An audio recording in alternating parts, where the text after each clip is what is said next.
Good afternoon, everybody. It is a very warm mid to high 80s afternoon here in Arizona today, and so I thought I would come outside and do my next Me, Myself, and Monday video. Thank you, everybody who joined me last time for the one about me being a gamer and my anniversary. I appreciate it.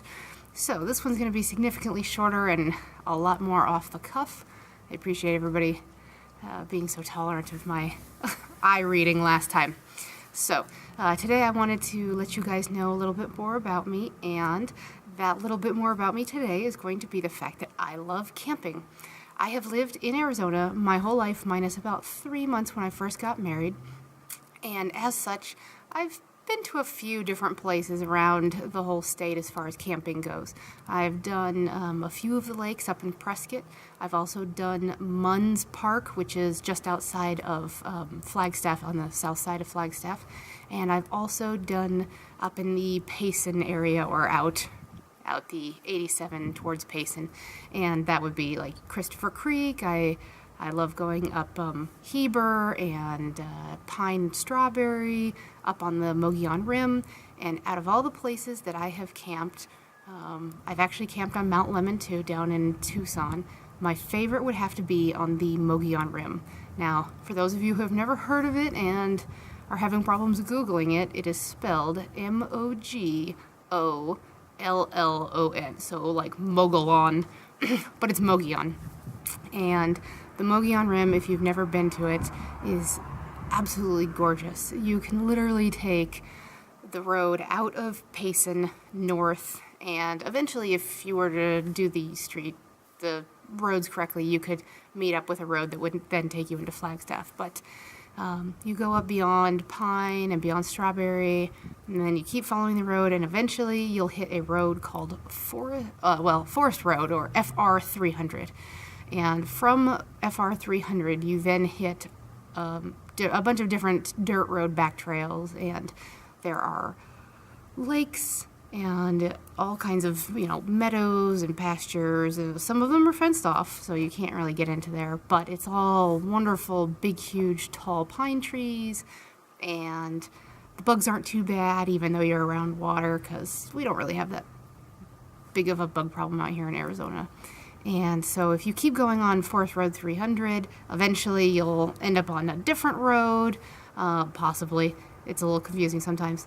And then you will end up on the rim, the actual edge of the Mogollon Rim. And the view is fantastic. Like, it's almost like a miniature, Grand Canyon. Now, it's a completely different landscape than the Grand Canyon. The Grand Canyon, I found, was very rocky and lots of red, beautiful in its own right. But essentially, you're just out on the edge of this cliff face, and you're at somewhere between 7,000 and 8,000 feet high. So the air is a little bit thinner up there. You get a little bit more winded quicker. And you're looking out, and you can see like the entire valley below you, and it's just absolutely gorgeous. I get a little paranoid, I have to admit, being out there when I'm really close to the edge, because for whatever reason I think that I might fall, which is absolutely ridiculous, but that's me, just being paranoid. But even still, I'm willing to get close to the edge. We absolutely love going camping. We take our dog with. She's fantastic out camping. We do have her off of a leash, but she's pretty good about it. She stays near, and if she gets out of eyesight range, a quick whistle, and she's right back. So I have lots of pictures up on my Facebook page of her also on the edge of the Mogollon Rim. And one other reason why I like the Mogollon Rim, aside from the gorgeous view and the fact that if you're at the edge and you can see, like the valley down below, you actually have cell reception too. So that's kind of nice, for late nights once it gets dark and you don't necessarily want to be around the campfire anymore. You can make a couple calls, or bust out the Netflix if you've got little ones and they need some entertainment. So, but the other reason why I find that I like Payson so much and going up that way is that from the East Valley, it's a really short drive. Like, I think from Gilbert, you can get to Payson, once you know the road and know what to expect, in about 45 minutes, maybe an hour, depending on how traffic is.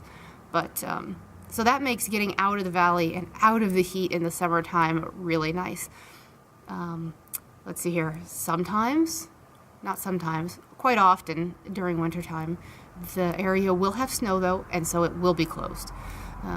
We've gone up there before around the April time, and the side of the road that's closest to the edge of the Mogollon Rim will be still closed because there will be snow on the ground, but the side essentially kind of like on the north side of the road, that will be open, and snow will be here and there spotty, but it's very rare on that side around that time, so that makes it nice.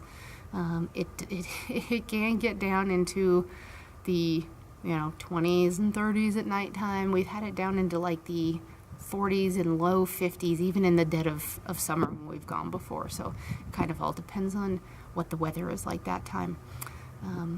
Other than that, I just absolutely love camping, and I don't do it as much as I should, but I figured I would do a little bit about me today as far as camping goes, because we decided to go ahead and start thinking about planning our first camping trip for the season. So weather's starting to get hot down here in the valley, and it's time to start doing some trips out to the lake, time to start doing some camping trips, and just enjoying the Arizona weather while it's still fantastic, because it's still great even here in the valley right now.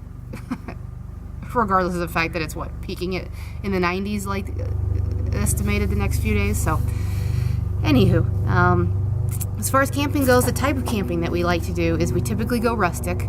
We do not bring along like a camper trailer or like a fifth wheel or anything like that. We do, however, bring along our tents, and we do bring along our laptops and our cell phones. Sometimes we just like to be able to have those electronic devices with us, even if we don't get cell reception or have the internet available. Sometimes it's just nice to be able to put on a movie real quick if it gets too cold and you're kind of bundled up for a little bit. As far as gosh, a loud helicopter, and he's like flying right over. That's nice. Anyways, I'm gonna see if he'll pass by real quick. He's not passing by very quick. But we have taken our daughter out. She is 2.5, and the first time we took her out camping was for Memorial Weekend last year. So she was almost 2, and she had a fantastic time. She did really well. It wasn't too cold at night, and we still had her actually sleeping in her pack and play in our tent with us. So that worked out really well. She just seemed to really enjoy the whole idea of being able to mill about and play in the dirt and play with pine cones. And, she did like the fire, so we had to be a little vigilant on trying to keep her away from it. But luckily, we didn't have any incidents or near incidents, so it worked out really well. As far as our rusticness goes, we'll just bring out a tent. We do kind of get a little bit unrustic in the fact that we'll have a double blow-up mattress. It sits like 20 inches high. And instead of doing like sleeping bags, we'll do like our big comforters, because you don't have to do sleeping bags. Just use the blankets you have at home, As far as cooking goes, I typically tend to be the cook. We like to go with groups of people, so we'll, try to plan a weekend that works for everybody as far as our friends go. And then we'll just head up.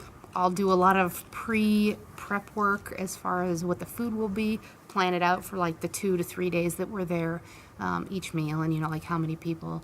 That way, once I get up there, I can either cook it right over the fire on, essentially what I've done is I've bought a few different types of oven racks, and then I just stack up the rocks as need be, so I can put the oven rack over the top, and then I'll either cook straight on the oven rack, or sometimes we've brought along one of those little tiny grills that you can put like on top of a table, and they work really well too.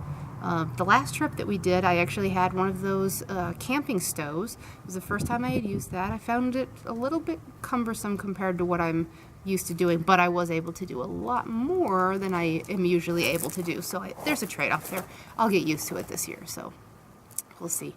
But it's really nice to be able to go up there, make a bunch of stuff ahead of time in Ziploc baggies. You get your cooler, it's minimal trash if you're able to kind of mix a lot of stuff ahead of time. I find it easy to, make foil packets for things that we call hobo dinners. Basically, it's just like hash browns and ground beef and onions, some seasoning, and you can just throw it all in a little foil packet, put it on the coals, and then maybe about 30-45 minutes later, depending on how well you're tending it and how hot your coals were to begin with, you're ready to go.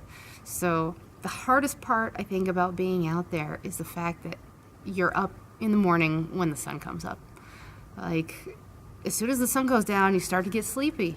And you maybe can make it to, 9 o'clock, and then you're like, oh my gosh, I'm so tired. Like, I just put in, 20,000 steps getting, this campsite ready and collecting wood and just going for hikes and seeing what's around. The air is thinner, you just get tired quick. And then you're up at like 5 o'clock in the morning because the sun starts to rise and all the animals start to wake up. So it's kind of neat. It's always really relaxing to go camping. And so if any of you have not ever been camping, I highly recommend it. If anybody would love to go camping with us sometime when we go, feel free to drop me a message. We love having people along. I don't want to say that we're boring when we camp because it's a lot of fun, but our camping trips tend to be more on the family-friendly side, even if there aren't kids around. That's not to say that we haven't had fun in the more adult way when we go camping, but if you have a family and you're interested in camping with some other people, we are more than welcome to invite you along. So if anybody has any questions or would like to add in some of their favorite spots for camping, because I would definitely love to try out some of you guys' favorite spots, then please go ahead and leave a comment in the messages area, or message me privately if it's something that you don't feel comfortable announcing to other people in case it's your super secret spot. So I appreciate everybody joining me again today for Me, Myself, and Mondays, and I hope this slightly more off-the-cuff format is okay for everybody. I appreciate it. Have a great rest of your day. Bye.